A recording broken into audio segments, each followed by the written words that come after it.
Welcome back to the show. This is your host, David Yanez. I'm here with Dr. Myles Monroe. How are you doing, sir? Fantastic. Good to be with you, David. This is my highlight. This is my highlight of the NRB. Thank you very much. I enjoyed last night. Thank you. I enjoyed. Doctor, tell them where you were last night and how important that was to you personally. You know, first of all, I want to say that it's fantastic to be invited to speak to one of the historic black universities in the United States. I understand that I was following in the footsteps of people like Martin Luther King Jr. and Mr. Du Bois and some of the historic figures who stood on that same stage and spoke. Amen. And I was invited to speak to the faculty, the staff. Of course, the president was present, as well as the students of that great school, university here in Nashville, Tennessee. And they invited me to be their special guest speaker at this is I think the month in the United States where they celebrate Black History Month. Black History Yes. Month. And it was my first time being there. And they invited me to speak on the subject of character and leadership. I thought it was very significant because that school has produced some of the great leaders in the United States. They came from that school. And of course, when we talk about leadership, being able to stand on that stage and to address those people was very humbling to me. And then the response of a standing ovation last night was... Wow, I think it was 3 times standing ovation. They just didn't want to let you go. They're just so... I was humbled by that Yes. all. But it was a pleasure, and I'm looking forward to return. The president invited me to come back again and to do some sessions with the students. I tell you, when I was hearing you speak last night, I can feel the authority in the air that you have on teaching character and teaching leadership. And obviously, it's your new book, The Power of Character and Leadership. Tell us how important is finding the leadership in each of us. Well, first of all, it took me 40 years to write this book. Wow. Because you can write about any subject, but when it comes to character, you don't write it as a subject. You have to write it as a life. You have to live character before you can even attempt to document it. And so this book has been my most important book. I have over 42 books on leadership, but this one is my most important one because this is the missing link in leadership. I have studied leadership as a professional communicator. It's my area of consultancy with governments. I have read over 272 books on leadership, but I couldn't find any book that dealt with this issue of character. And I think it's because most individuals fail in this area to the point where they're afraid to write on it. Yep. But yet, in my view, it is the most important principle of leadership because character protects everything else in your leadership. Most organizations or institutions or colleges or universities, when they offer leadership courses, they focus on things like management principles, leadership principles. They talk about power, they talk about influence. But there are very few universities or institutions that have a class on how to develop character, how to protect character, how to use character to influence the world. And if you study history, all great true leaders in history never wanted to be leaders. Their character became so strong that they had what I call moral force. Yes. Like people like Nelson Mandela, people like Mahatma Gandhi, people like Mother Teresa, people like Martin Luther King Jr. These are kind of 20th century leaders. But if you think about them, what made them so influential was not their power. I had the privilege of meeting Mr. Mandela personally. I'll never forget my first encounter with him at a private dinner. I was shocked. This man was very simple. He spoke very softly. His personality was nothing to be impressed with. But when he walked into the room, the whole room stopped. And I think it's because his character was bigger than his charisma. And we should never confuse charisma with character. Charisma, it has to do with personality. Character has to do with a life. And this man, his life was bigger than his character, than his charisma, because he remained stable under pressure. And that's what character is. Character is living out your convictions without compromise. Character is making your values more important than your popularity. Wow. Character is believing in what you believe in more than what other people want you to believe to be accepted. And so he went to prison for his values. Mahatma Gandhi starved himself almost to death for his values. Martin Luther King Jr. was killed for his values. And when you study the biblical characters, they all had the same spirit of what I call fixed, Yes. being fixed. Okay. And so this book is about restoring that quality of leadership. You cannot pray for character. You cannot ask God to give you character. Character is built under pressure. When a person is pressured to compromise their convictions and they don't compromise them, character is developed. So character is really developed under tests and trials. And so many leaders today lack character because they are under the spirit of what I call conformity. And this is political leaders, it's religious leaders, it's corporate leaders, it's leaders in civic government. All these leaders seem to be crumbling under the pressure of what I call current affairs. The reason why they call it current affairs, because the affairs has a current. And when it hits you, if you have no character, you flow with the current. That's why the number one enemy of character, David, is compromise. Wow. Compromise is when you decide to sell your values and your convictions in order to be accepted by an environment. This is not leadership. All true leaders don't find something just to live for. They find something to die for. Oh, wow. And that's where character is beginning to be built. Character is developed under pressure. In this book, David, I talk about two leaders, and of course this book is filled with many examples of contemporary leaders Yes. who failed. But in this book, I also talk about the two leaders that to me epitomize character. One I call Joe, the other I call Sam. Okay. And these are two real men. Joe was not physically strong. He didn't have muscles. He was not a physical specimen with power. He didn't have physical power. The other man named Sam. Sam was a physical specimen. He was powerful physically. He could lift pounds of weight.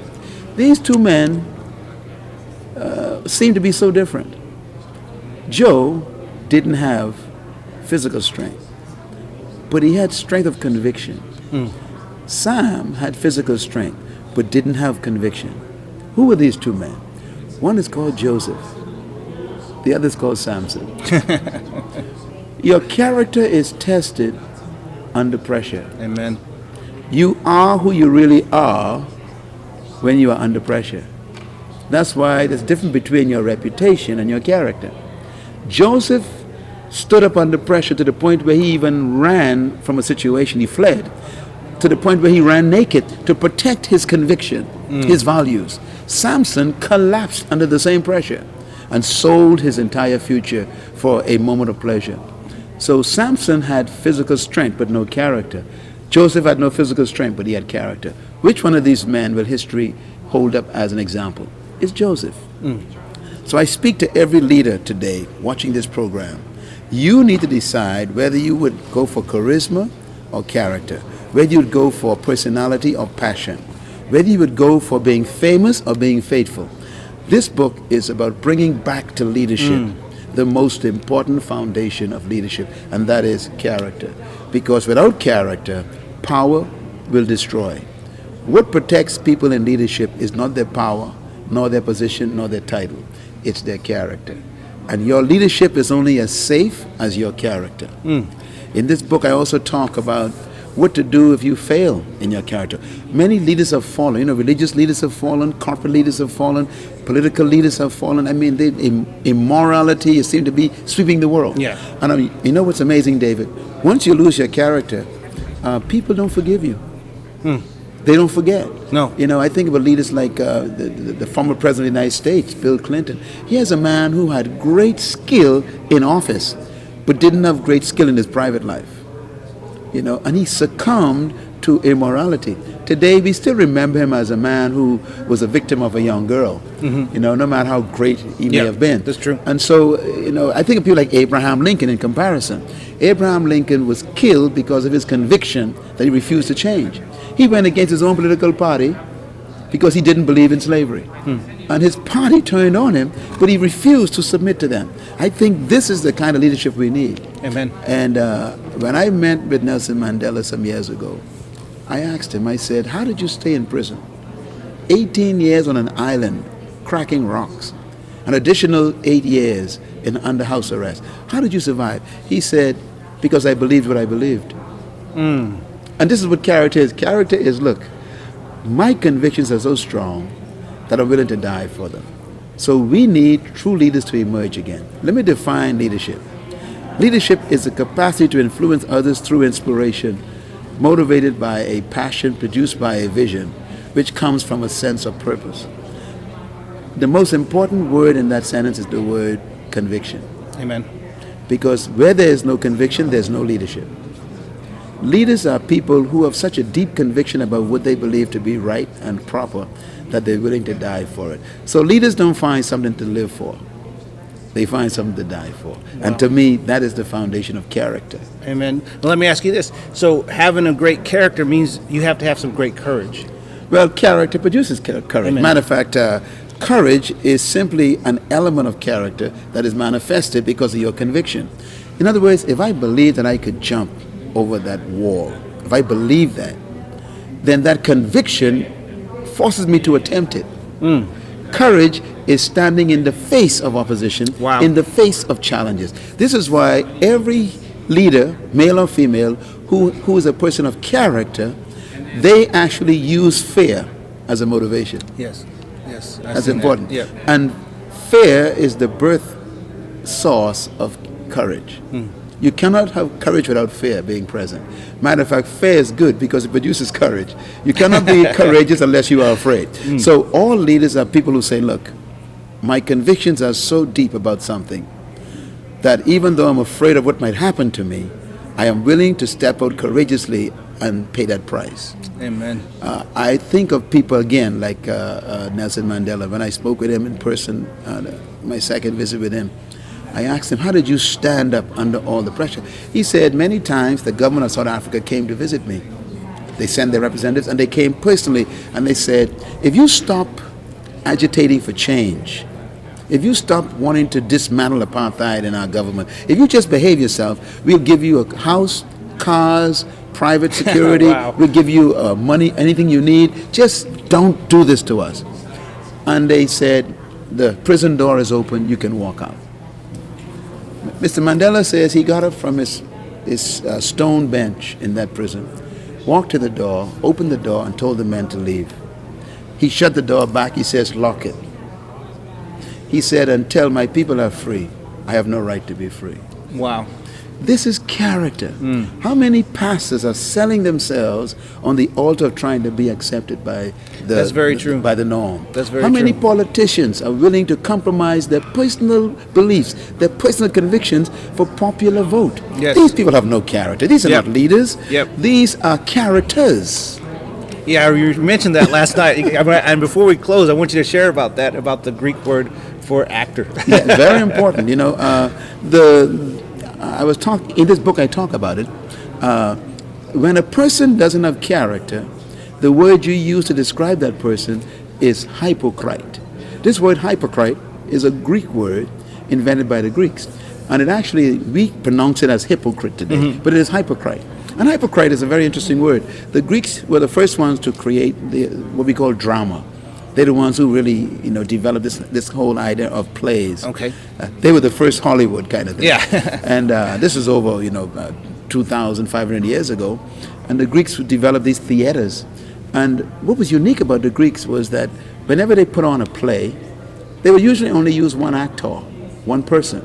But that person had many different masks that they would use. And they would come on the stage and they would, be a personality or a character. Then the same person would go off the stage, come back with a different mask, and they'd answer the first character that they had on their face. They'd go back again, use a third mask, and answer the first two characters. So there's one person acting as 6 or 7 people. The Greeks called that person a hypocrite. Hypocrite means actor. An actor is somebody who puts on a face that is not theirs. Wow. This is the word that Jesus used when he talked about religious leaders. Interesting. He said, you religious leaders are hypocrites. Now remember, Jesus Christ lived in the era where the Greeks were still very influential in the Roman Empire. So he knew, he was referring to those plays. He says, you guys are professional actors. You keep changing your face. On Sunday you are one person, on Monday you're a different person, on Tuesday you're a different person. In other words, we don't know who you are. But character is different. A person with character is the person who's the same all the time. That's why the word character means to be fixed, predictable. It means to be like a statue. Matter of fact, the word character actually means statue. A statue that's in your city, made of stone or metal, it doesn't change. When the weather is hot, it's still the same. When the weather is cold, it's still the same. When it's raining, it's still the same. That's a person of character. So character is measured by what you do under pressure.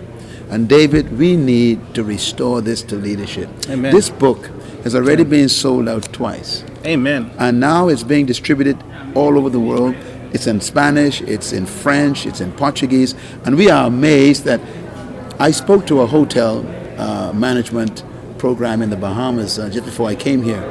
And they ordered 100 copies of these. Because when I finished the session, the manager says, every worker in this hotel must read this.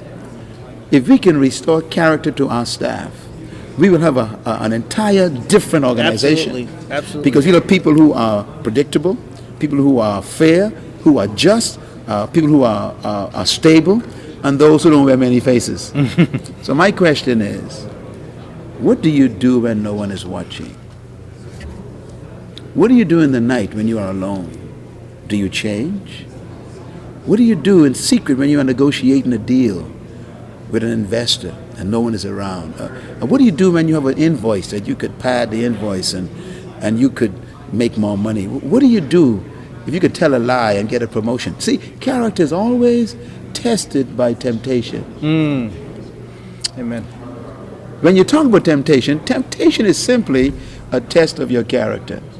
When you yield to a temptation, it's because you failed in character. Amen. So I encourage every leader, whether you are a parent, a father or mother with children, or whether you are a business leader or a politician, whether you are a pastor, a priest, or a pope, whether you are a head of state or the head of an organization, my question is this: are you a person of many masks?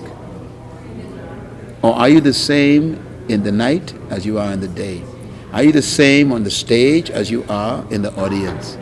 Are you the same when you are performing or when you are in personal, private life?